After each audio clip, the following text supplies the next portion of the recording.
प्यारे विद्यार्थियों, Pankaj sir classes में आप सभी का स्वागत है। हम लोग क्लास 10 के फिजिक्स सब्जेक्ट के चौथा चैप्टर विद्युत धारा पढ़ रहे हैं। आज तीसरा क्लास है। पिछले 2 क्लास के वीडियो को देखने के लिए डिस्क्रिप्शन में लिंक शेयर किया गया है। आप वहां से देख सकते हैं, सुन सकते हैं और समझ सकते हैं। जो लोग चैनल को अभी तक सब्सक्राइब नहीं किया है, सबसे पहले वो चैनल को सब्सक्राइब कर लें। आइए हम लोग अगला जो टॉपिक है कि विद्युत धारा किसे कहते हैं, विद्युत विभव किसे कहते हैं, विद्युत विभव का मात्रक क्या है, इन सब सारी बातों का चर्चा विस्तार पूर्वक की जाएगी। आप वीडियो के अंत तक बने रहें। आपको कहीं भी कोई भी परेशानी अगर हो तो कमेंट करके हमें जरूर बताएं।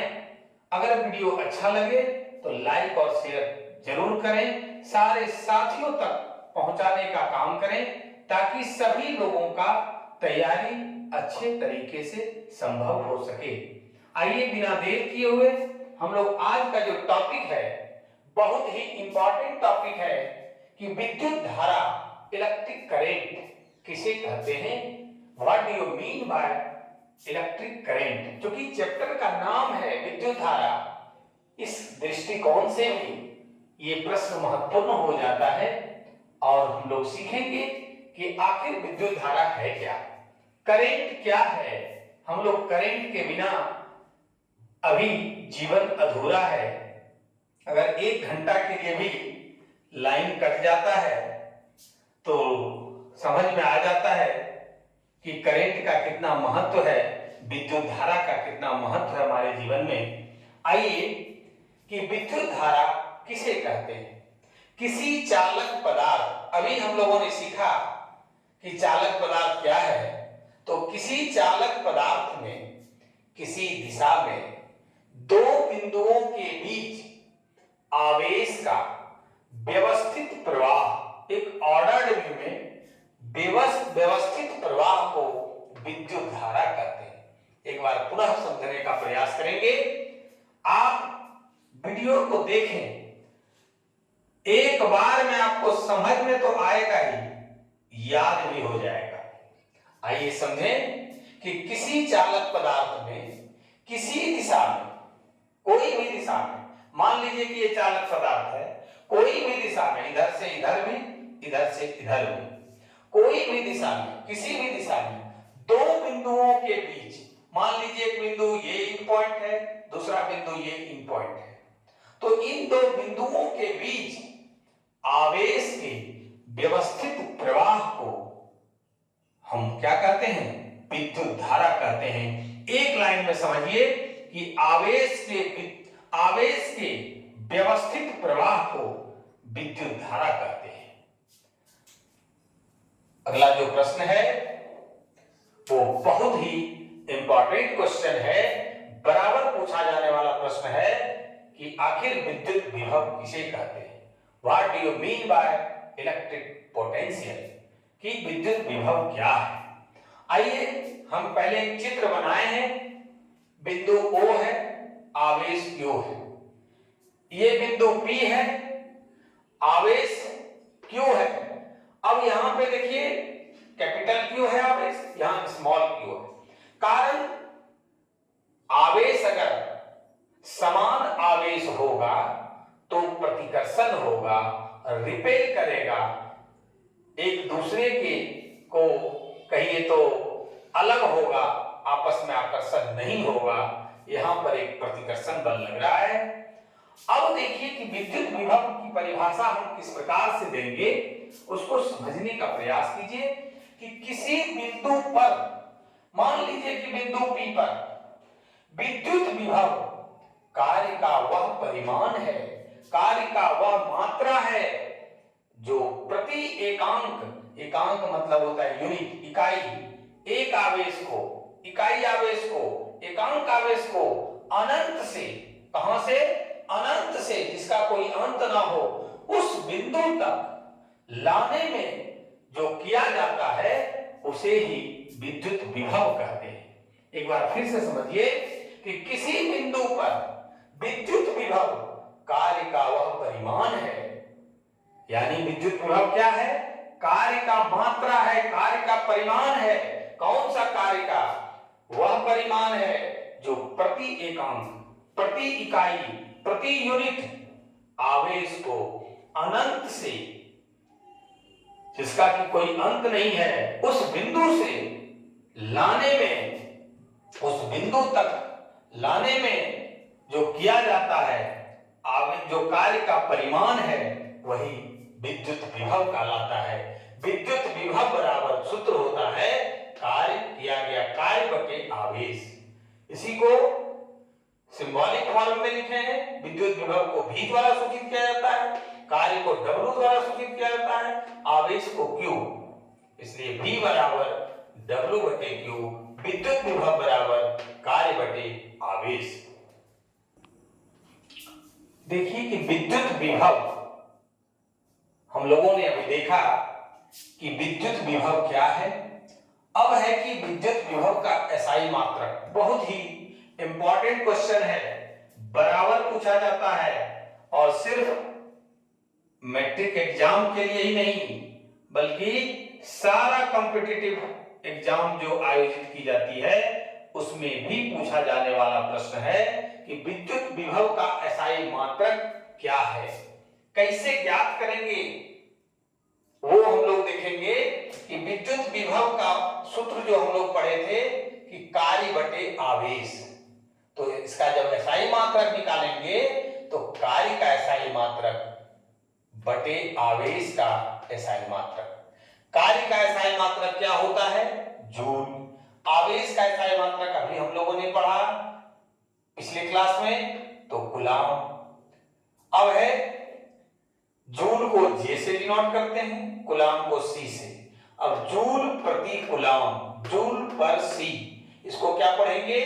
जूल प्रति कूलाम। यही हुआ। एक शब्द में अगर आपसे जवाब मांगा जाए कि विद्युत विभव का एसआई मात्रक क्या होता है, तो आपको जवाब देना है जूल प्रति कूलाम। कैसे होता है जूल प्रति कूलाम?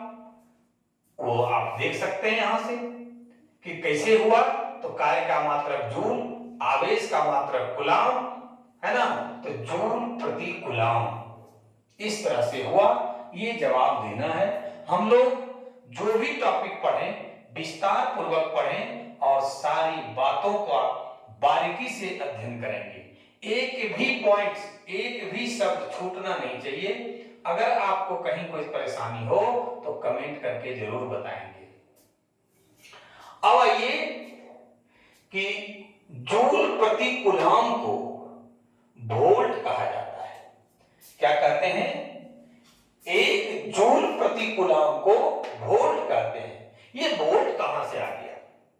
ये इटली का वैज्ञानिक अलेसांद्रो वोल्टा नाम है, जिन्होंने इसका खोज किया, इसका प्रतिपादन किया। इसलिए उन्हीं के सम्मान में जूल प्रति कूलाम को वोल्ट कहा गया। ध्यान से याद रखिएगा। और जिसे V द्वारा सूचित किया जाता है। अब है अगला जो प्रश्न है कि एक वोल्ट विद्युत विभव किसे कहते हैं? क्योंकि विद्युत विभव का एसआई मात्रक एक वोल्ट आ गया, जूल प्रति कूलाम को ही हम लोग वोल्ट कहते हैं, तो आखिर एक वोल्ट विद्युत विभव किसे कहते हैं?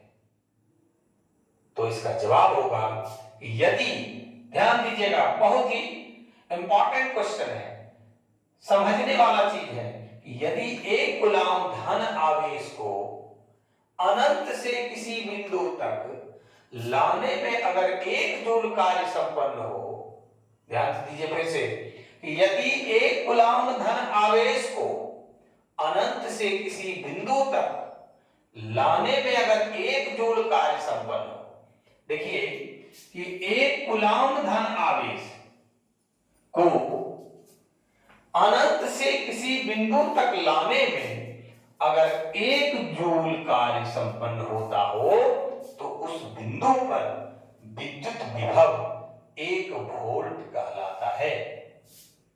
इसलिए लिखे हैं 1 वोल्ट बराबर 1 जूल बटे 1 coulomb, 1V is equal to 1J by 1C। इसी का संकेत में लिखे हैं, सिंबॉलिक फॉर्म में लिखे हैं, और इसी को 1 जूल प्रति कूलाम कहते हैं।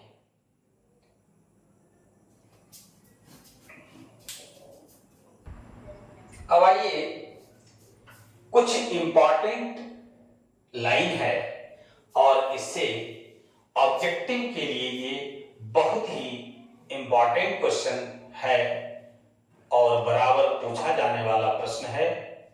यहां तक कि कंपटीशन में भी, कोई भी कॉम्पिटिटिव एग्जाम में अगर आप बैठना चाहते हैं भविष्य में, तो वहां भी आपको ये काम आएगा कि अनावेशित वस्तु का विद्युत विभव क्या होता है। अनावेशित मतलब आवेशहीन, ना तो धनावेशित है और ना ही ऋणावेशित है। बिना आवेश का अगर कोई वस्तु है तो उसका विद्युत विभव क्या होगा, तो शून्य होगा। क्या होगा? शून्य होगा। दूसरा है कि एक धनावेशित वस्तु, जो धन आवेश से आवेशित वस्तु है, तो उसका विभव क्या होगा, तो उसका विभव धनात्मक होता है। याद रखेंगे, काफी इंपॉर्टेंट नेचर का लाइन लिख रहे हैं, हम लोग पढ़ रहे हैं।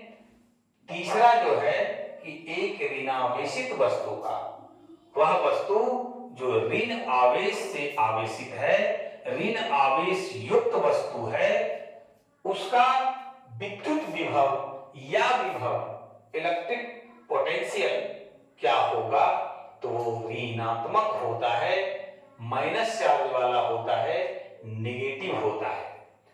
अब हम लोग जो पढ़ेंगे आगे जो, वो है कि विभवांतर क्या है, पोटेंशियल डिफरेंस क्या है, विभवांतर का मात्रक क्या होता है, सेल क्या है, बैटरी क्या है, और जो आगे का टॉपिक है उस सब टॉपिक को हम लोग विस्तार पूर्वक पढ़ेंगे।